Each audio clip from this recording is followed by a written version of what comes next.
Hey guys, welcome back to my YouTube channel. Today, I'm going to be reacting to your football hot takes. A couple days back on my community tab, I posted something on there saying that I wanted to make this video. So I told you guys, hey, leave some of your hot takes in the comments under this post and I'll react to them. And man, you guys for sure delivered. There's a lot of hot takes here, a lot of great takes here that I cannot wait to get into. Just FYI, there's like 70 comments under this post, or were 70 comments under this post. So I'm not going to be able to get to all these hot takes because that video would be like an hour long. So if I didn't get to your hot take, don't be sad, don't be offended, don't be discouraged. I promise you there's going to be multiple parts to this series. We're going to do this a bunch, so you will get your like hot take featured at some point, but just maybe today was not your day. I just picked the ones that caught my eye the most and I thought would make like the best type of content. But yeah, this should be really fun. I cannot wait to get into this. If you guys like this type of video, let me know in the comment section.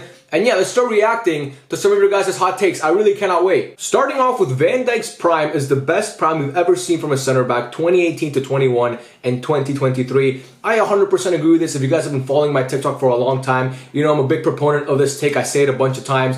And to me, I truly want to focus in on one specific season. 2018-2019 Virgil van Dijk is the greatest center back season of all time. Now you could argue Maldini has a better like 4-year peak, or Ramos or Baresi or any of these players, or John Terry even. But to me, I've seen a lot of great center backs in my life. I watched Rafael Varane, I watched Diego Godin, I watched Piqué, I watched Puyol, I watched Thiago Silva, I watched John Terry, I watched Rio Ferdinand, I watched Vincent Kompany, I watched all of these different guys. But 2018-2019 Virgil van Dijk is the most complete center back that I've ever seen. Let's not forget, guys, this guy finished 7 points off winning a fucking Ballon d'Or. And I understand that Fabio Cannavaro won a Ballon d'Or as a center back in 06. Van Dijk's season was better. I mean, I get that Cannavaro was a great was the best defender on that Italy team that won the World Cup. Again, Van Dijk was better. I mean, he got one yellow card in 2018-2019 as a center back in the Premier League. One yellow card. And again, as I was saying with the Ballon d'Or, 7 points off arguably peak Messi. Messi in 2018-2019, I mean, to me, in terms of like just intelligence and feeling up for the game, and just like in terms of a complete player, I've never seen any player quite like Messi in 2018-2019, and this guy pushed him all the way to win the most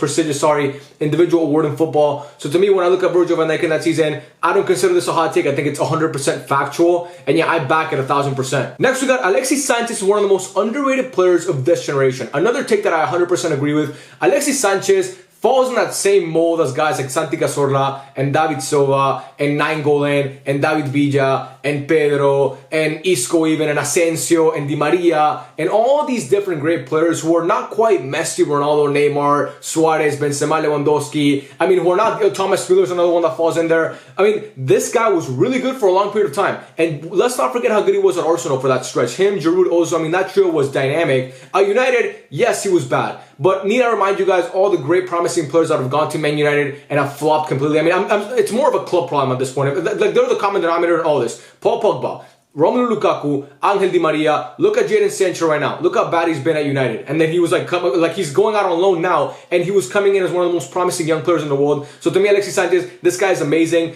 He was amazing for Chile as well. Won 2 Copa Americas for fucking Chile. 2 great international tournaments back-to-back years, beating Messi's Argentina both times. Not just beating, he wasn't beating like Bolivia or Peru or Venezuela. He was beating Argentina in those finals. And also at Barca, whether it was with Villa and Pedro and Messi, he was amazing. Whether it was with Neymar and Messi, he was amazing.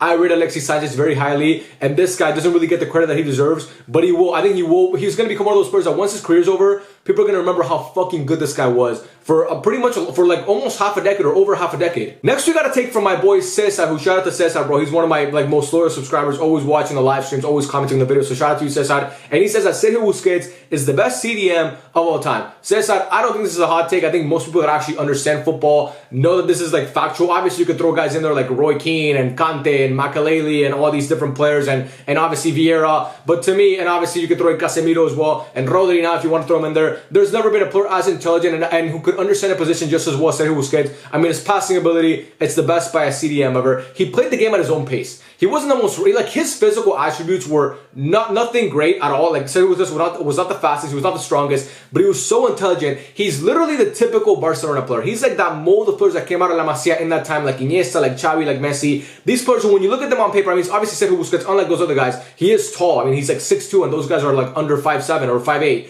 But still, Sergio Busquets, as an intelligent player. I mean, this guy, no one could press him. He could get the ball. He could recycle possession. He could progress the ball forward. This guy is, defensively, he was amazing as well. His defensive awareness was incredible. His tackling ability was incredible. Sergio Busquets, to me, this is not a hot take. He's by far the best DM that I've ever seen, at least. And people might say I'm biased, but I think if you actually understand football and you watch this guy play, I mean, yes, he never got an informed card in FIFA. I don't even know if that's true, by the way. But I'm pretty sure he never got a FIFA informed card. Who gives a fuck, bro? This guy, when it came to playing football in that position, no one did it quite as good as him. Next, we got R9 had the highest peak in all of football, only being compared to Zidane, CR7, and Messi. I disagree with this take. Now, I think R9 had a very high peak, but I think when I'm looking at peak, like players who peaked greater than him, I would argue, honestly, I could argue that Neymar peaked harder than R9, and people might say, oh my god, that's such a crazy take. Go watch Neymar in his prime. Go watch Neymar and you tell me that they're not comparable players. I mean, obviously Neymar doesn't have the silverware or the Ballon d'Or to back it up, but still, I mean, Neymar did play in an era of Messi and Ronaldo. If he didn't play in that era, he would have multiple Ballon d'Ors. And also, I think Diego Armando Maradona peaked higher than R9. Me personally, that's just my opinion. I think Maradona in those years from like 82 to 88, when he was at Napoli and just carrying Argentina to the World Cup final and winning a World Cup.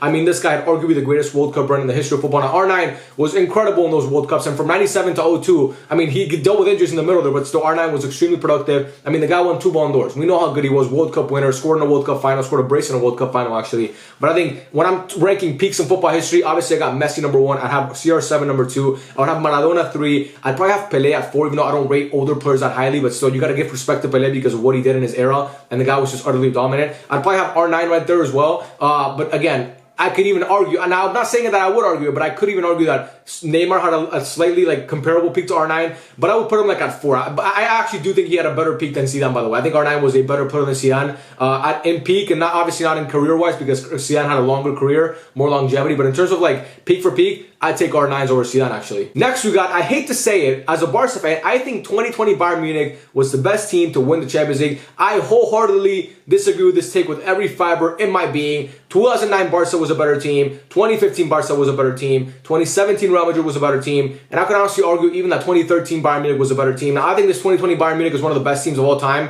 Definitely one of the best teams of the 2010s. When I'm talking about UCL winning teams, I mean, you could even throw in those Milan teams from the 90s who were amazing as well. When I'm talking about like the teams that I've seen at least, I mean, I think Barca was better. We must not forget, by the way, that 2020 Bayern Munich, I mean, football was kind of going through like a down period. Let's remember that. I mean, Barca had fallen off. Real Madrid had a down season. Juve wasn't as great, even though they had Ronaldo. Man City had like a down year. And then they played who? Who did they play? They played PSG in the final and barely beat them. And they also had to face, I mean, post round of 16, it was one shot. It was like knockout rounds, basically win or go home, which usually the UCL is not like that. It's like 2 legs, but it was only 1 leg at that point. That's what I meant to say. It was only 1 leg. And don't get me wrong, I know this spanked my team 8-2, and people might say, oh, that's right, you're bitter about that. They would have beaten Barca over 2 legs, I get that. But I don't think we can quantify it as the best team of all time when they didn't really go through like a normal UCL campaign. And still, like I said, I think 2017 Real Madrid is better. I don't know if I mentioned them, by the way, and all those Barca teams that I mentioned, even Bayern Munich in 2013. So I disagree with this take. Again, I think 2020 Bayern Munich was fantastic. They would have won the UCL no matter what. But we'll never know how good it would have gone for them if they had to go through the normal UCL process of like actually going through every single round. Because let's face it, guys, Bayern Munich since 2013 in the UCL, apart from that 2020 season, has been pretty disappointing. Next, we got 3 takes right here. We're going to react to all of them. Number 1, Foden is better than Saka. I don't think that's a hot take. I actually agree with that 100%. If you ask me for Barca, who would you rather have, Foden or Saka? I'd take Foden. I just think he's a better footballer. Number 2, Messi's international success since 2021 is the greatest comeback story in all sports history. Let's tackle that one right now. I agree. I think Messi was, like, obviously he was mean for the national team for the longest time, losing the Copa America in 2007, losing the World Cup final in 2014, getting knocked out of the World Cup in 2018 in the round 16 by France, losing the Copa America finals against Chile, obviously missing that penalty in 2016 against Chile, and people obviously thought, oh, this guy's never going to win an international trophy. Ronaldo wins the Euro in 2016, the debate is over, Ronaldo's much better, and then Messi in 2021 comes back, obviously Copa America, best player, finalissima, amazing in that game, and then World Cup 2022 wins the biggest trophy in the history of football, in the history of sports actually, and has a top 2 World Cup campaign of all time. So I 100% agree with that. And number 3, Haaland has the potential to be a top 3 to 5 striker of all time. I agree with that as well. I think Erling Haaland is that good. He's a goal machine, and the job of a striker is to score goals. Now, is he as aesthetically pleasing to watch as Benzema or Lewandowski or Suarez or even Zlatan if you want to throw him in there, or even Harry Kane? No. But when you're talking about production and putting the ball in the back of the net, no one has been as dominant at doing it as this guy. I mean, this kid comes into the Premier League, his first season there, smashes every goal-scoring record, was this close to winning a Ballon d'Or. If it wasn't for Messi, he wins the Ballon d'Or. And, you know, to me, he's a phenom. He's a generational talent. I would be like, he's obviously going to play for big clubs his whole career. He's going to play for Man City. He might go to La Liga and play for Real Madrid, or who knows. I could be dreaming, but maybe Barca, he comes to us someday. But this guy's going to be at the top of at one of the best clubs in Europe for his whole career. And I can see this guy honestly like becoming a top 3 striker of all time 100%. Next, we got Bale is the greatest English player in history. I disagree. I think Gareth Bale is a great player. I think people kind of romanticize his career a little bit too much.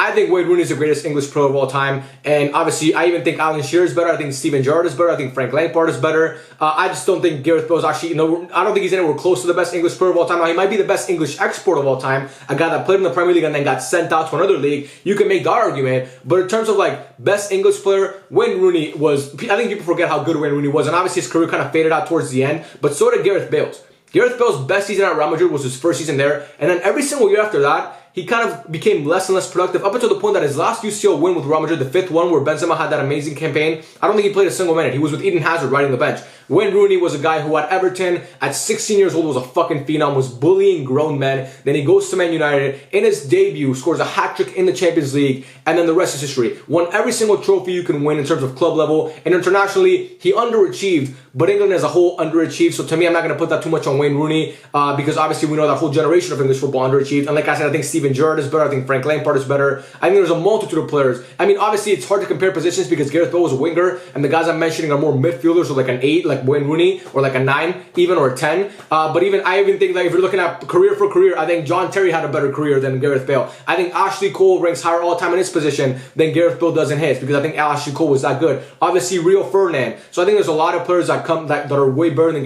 Gareth Bale. So I disagree with this take. Next, we got Harry Kane is the best striker in this generation. I disagree with this completely. I think Harry Kane is at number 4 right now. I would have Suarez at number 1 100%. I think Suarez is cemented as the best striker of this gen. I would have Benzema at number 2, even though usually I'd say Lewandowski, but I'm pissed at Lewandowski right now because he sucks currently. So I'd have Benzema at 2, I'd have Lewa at 3, and then I'd have Harry Kane at 4. Obviously, I think he's ahead of guys like Kun Agüero and Zlatan Ibrahimovic. Now, the fact that Harry Kane has never won a trophy, obviously people disrespect him because of that. I don't think a team trophy or team accomplishment should sway people in terms of like how good you are as a footballer, because I think as a footballer, Harry Kane has as good as argument as any of those guys that I mentioned, that he's just as good as them. Still, they've done it on the biggest stage. Harry Kane has never done it on the biggest stage. The one time he got to a UCL final, let's be honest, he fucking ghosted through that whole game. And that's also because he was dealing with injury at the time. But yeah, to me, Harry Kane is at number 4 right now. We'll see what happens with Bayern this year. Maybe he has an amazing UCL run and he wins the Ballon d'Or, and then maybe we could put him up to number 3 or number 2. Who knows? But right now, as it stands currently, I think he's cemented at number 4. Next, we got Pep is better than Sir Alex. Now, me personally, I think Pep Guardiola is the greatest manager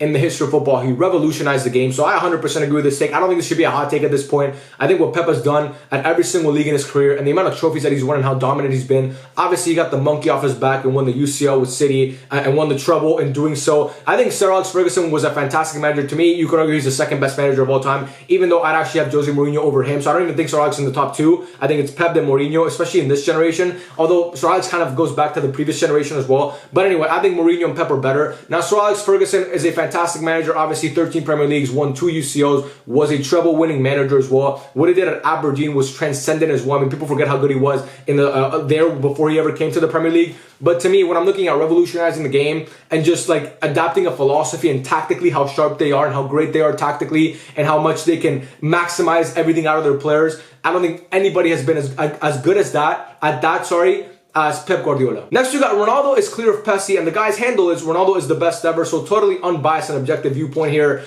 This might be the worst take we've seen here, and honestly, we haven't seen that many bad takes, but this one is a bad take. Ronaldo is not better than Messi or Pessi or whatever the fuck you want to call him. Any silly, goofy nickname you want to give Messi, I mean, it doesn't matter. Messi's quite literally better at everything. Whether you want to look at individual footballer, how good they are at playing the game, how much they can impact the game, whether it's with scoring goals or assisting or dribbling or anything, Messi's better. And if you want to look at awards, individual awards, Messi has more of those as well. So any metric you want to pick, Messi's better. I think Messi's a better club player. I think Messi's a better international player. I think Messi's a better footballer overall.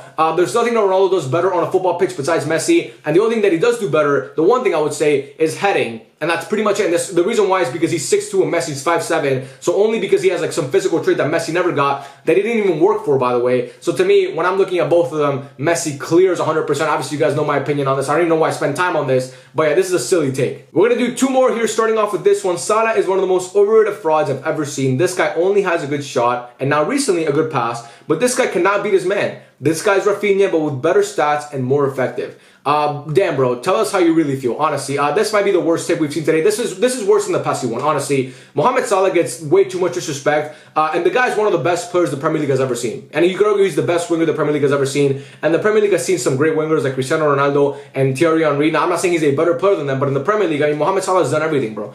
And saying that he's Rafinha but with better stats and saying that he only has a good shot is, I mean, it just shows me that maybe you don't watch Mohamed Salah play. Now, I'm not trying to shit on you, bro, but again, I asked for hot takes. But this is just outright disrespectful. Mohamed Salah is a phenom, bro. I mean, this guy for over half a decade has been the engine for one of the most successful teams in Europe, one of the best offensive teams in Europe. He's won everything. He's won UCLs. He's won a Premier League. The guy's insanely good. I totally disagree with this take. I don't know where the fuck you got this idea from, but this is a bad take. And then lastly, we have the Argentina 2022 World Cup team. Showed some of the best chemistry for a team in football history. I totally agree. I think that when you look at Argentina in 2022, it's the perfect embodiment of when 11 players, when 10 players, sorry, all played for one guy and wanted to win so badly that they put their life on the line. And that's obviously what happened with Messi. I mean, all those guys love Messi so much. And if you notice, when Argentina made that penalty, when Montiel made that penalty, they all went to hug Messi. They all went to find Messi because they wanted to win it for that guy and cement his legacy as the greatest of all time, to win that trophy that, you know, he had never been able to win. And, you know, that team, I think Barca, obviously, with Pep Guardiola, had some amazing chemistry. Bayern Munich in 2013 had some amazing chemistry. Some of the best teams of all time have had amazing chemistry. But this team had this aura about them where you knew every time they stepped out on the pitch, they were going to give it all. Not for the crest, but for number 10. And to me, that's a beautiful thing. And it showed because they obviously ended up winning the whole tournament. Well, guys, that is the end of the video. I told you guys, man, I can't go through all these because I'm very thorough with my analysis of this shit. So this video is pretty fucking long. I hope you guys enjoy that. You guys let me know if you like these long videos. If you want them to be shorter, you can let me know and I'll make sure that in the comment section for the next one that I do. But yeah, man, thank you guys so much. Everybody that submitted a hot take, I appreciate you so much, man. If I couldn't get to yours again, I'm sorry, but I promise you, this is not going to be the last time I do this. And yeah, man, thank you guys so much for watching. I love you all. And yeah, have a good one. Peace out.